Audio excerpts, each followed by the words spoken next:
जिसको लखा नहीं जा सकता, अलख, जब उसको लखा ही नहीं जा सकता तो नारायण कैसे कह दिया उसे? नारायण को तो सब दर्शन कर रहे हैं जाके, ब्रह्मा विष्णु महेश जी के सब दर्शन कर रहे हैं, लेकिन ये अलख निरंजन का आज तक किसी ने दर्शन नहीं किया, क्योंकि ये है ही अलख, ये है ही अलख। लेकिन ये अलख निरंजन क्यों गुप्त है, छुपा हुआ क्यों है, सबके सामने क्यों नहीं आता? क्योंकि इसने 3 लोक की रचना की है, सूरज चांद सितारे धरती आकाश पाताल, स्वर्ग लोक ब्रह्म लोक गोलोक भूलोक भंवरलोक, दुनिया भर के लोक बना रखे हैं इसने, दुनिया भर के। क्यों? कारण क्या है? हम जीवों को 1 से लेके 84 लाख भुगताने के लिए। ये दुनिया किसकी है? अलख निरंजन की है। शंकर जी किसका ध्यान लगा के बैठे कैलाश पे? अगर वो भगवान है तो अपना ध्यान लगा के बैठेंगे क्या?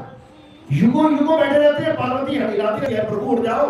अरे प्रभु कितना ध्यान करोगे, कितनी भक्ति करोगे? किसकी भक्ति में लीन है? अलख निरंजन की। विष्णु जी कमल पकड़ा हाथ में लेटे हुए शैया पे, लेटे लेटे ही आंखें बंद है, वो लक्ष्मी बेचारी पैर दबा रही है। अरे प्रभु उठ जाओ, प्रभु लीन है किसकी भक्ति में? अलख निरंजन। ब्रह्मा जी कमल में बैठे हुए, बैठे बैठे लीन है, तीनों उसकी भक्ति में लीन है, अलख निरंजन की। अब अलख निरंजन का पिताजी कौन है?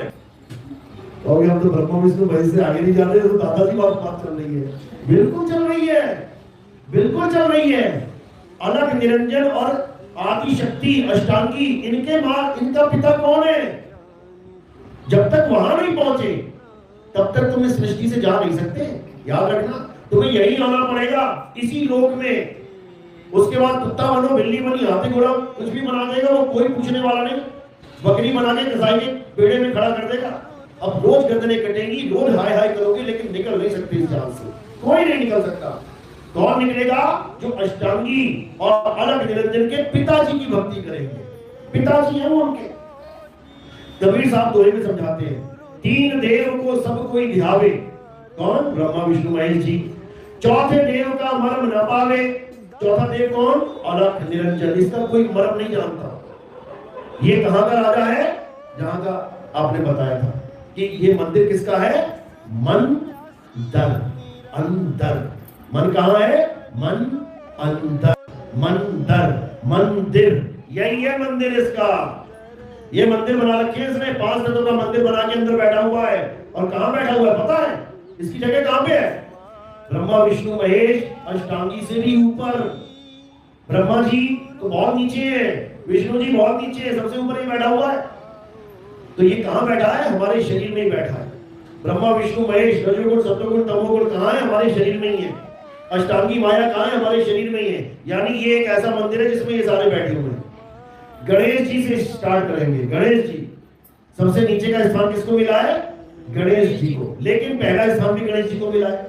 कोई भी पूजा करते हैं तो पहले गणेश जी को मनाओ। जब गणेश जी पैदा भी नहीं हुए थे, पार्वती ने किससे बनाया था गणेश जी को? अपनी महल से। देखो कितनी महल थी उनके पास। आप नहाते हो, नहाने से पहले महल निकालना कितने निकलेगी? कितने किलो गए गणेश जी? 15-20 किलो में तो होगा छोटा सा बच्चा। यानी 15-20 किलो महल लेके घूम रही थी वो। ये केवल सांकेतिक ज्ञान है। महल बोला क्यों बोला है ये समझना पड़ेगा। समझो, ये काया एक मंदिर है, इसके अंदर चक्र है। किसको पता है कितने चक्र है? किसी को पता है? हमारी काया में कितने चक्र है? 7 चक्र है। बहुत बढ़िया, बहुत अच्छी बात है। हाँ ठीक है, नोट करती रहो। 7 चक्र है। सबसे नीचे वाला चक्र को क्या कहते हैं? किसको पता? आप पहला करो। मूल चक्र। मैं नहीं भूल गया, कोई बात नहीं, मुझे पता नहीं था। सबसे नीचे मूल चक्र, यानी कि जहां से हम लैट्रिन करते हैं वहां पर एक चक्र है। जहां से हम मैल निकालते हैं वहां पे एक चक्र है, उसको मूल चक्र कहते हैं। मूल चक्र। वहां पर किसका वास है? गणेश जी का। गणेश जी का काम क्या है? ड्यूटी क्या है गणेश जी की? सुबह सुबह जो सबसे पहला काम करते हैं, क्या करते हैं? सुबह सुबह सो जाते हैं। यानी जो प्रथम गणेश मनाऊं वो सबसे पहले यही है। योगियों के पास रहोगे, भक्ति करोगे तो सबसे पहला काम क्या करेंगे? गणेश जी को मना के पहले तो पहले गणेश जी को मनाने जाओगे। और कैसे मानेंगे? मैल निकाल के मानेंगे वो।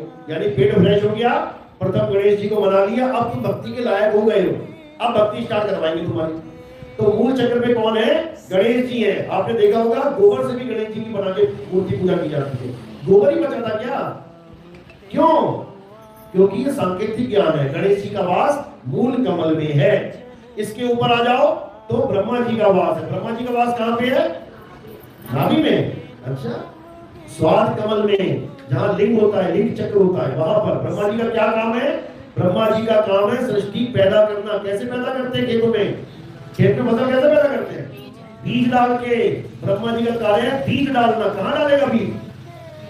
गर्भ में बीज डालेगा ब्रह्मा जी, तब जाके पैदावार शुरू होगी। और ब्रह्मा जी केवल हिंदुओं के नहीं है, मुसलमान, सिख, ईसाई जितने भी जीव जंतु हैं, सबकी गर्भ में बीज जाएगा, तब जाके ब्रह्मा जी का काम एक्टिव होगा। ब्रह्मा जी के बाद नाभि कमल। यहां पर कौन विराजमान है? विष्णु जी।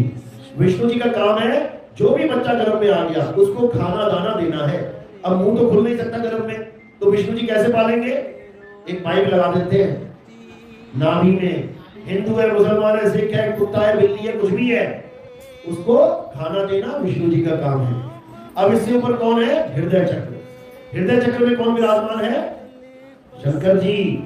शंकर जी का क्या काम है? श्रृंगार करना। शंकर जी का एक डमरू है, कैसे बजता है?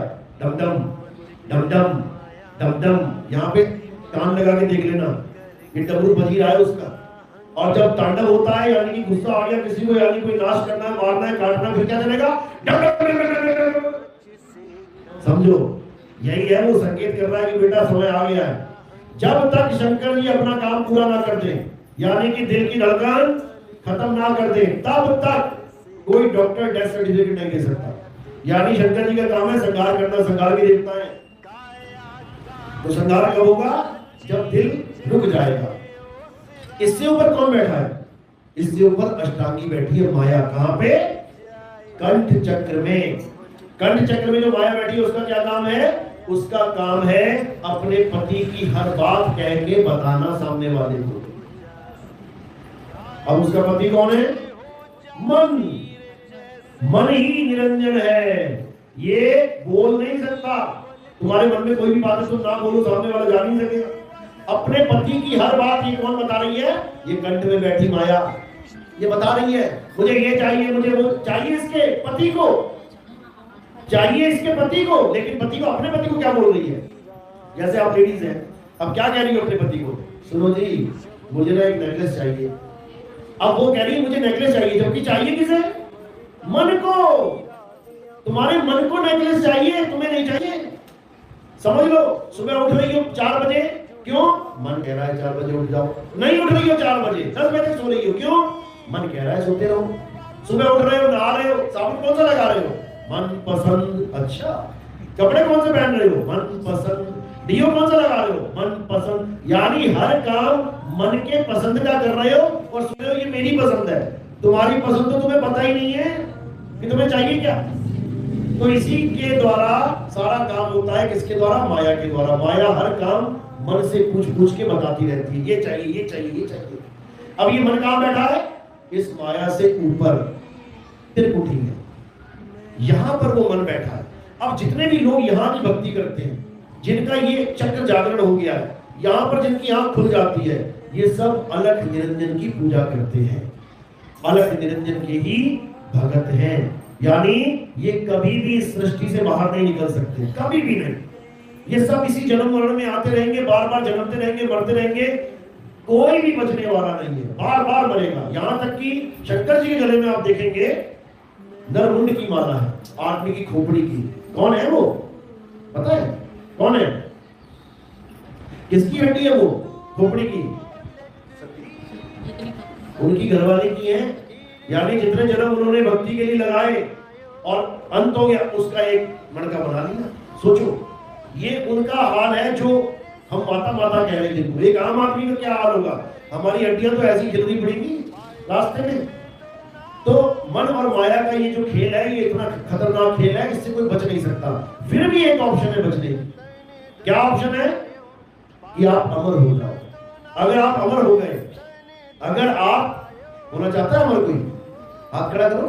अमर भी नहीं होना चाहते, बहुत अच्छी बात है। याद रखो, मरने से बचने का एक ही फॉर्मूला है, क्या करें? अमर हो जाएं। कौन करेगा अमर? ब्रह्मा जी कर सकते हैं क्या?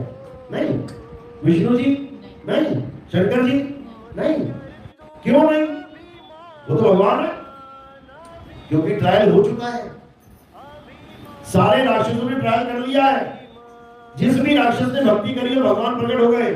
भगवान ने कहा बोल क्या चाहिए, सब मिलेगा। उसने क्या बोला? अमर कर दो।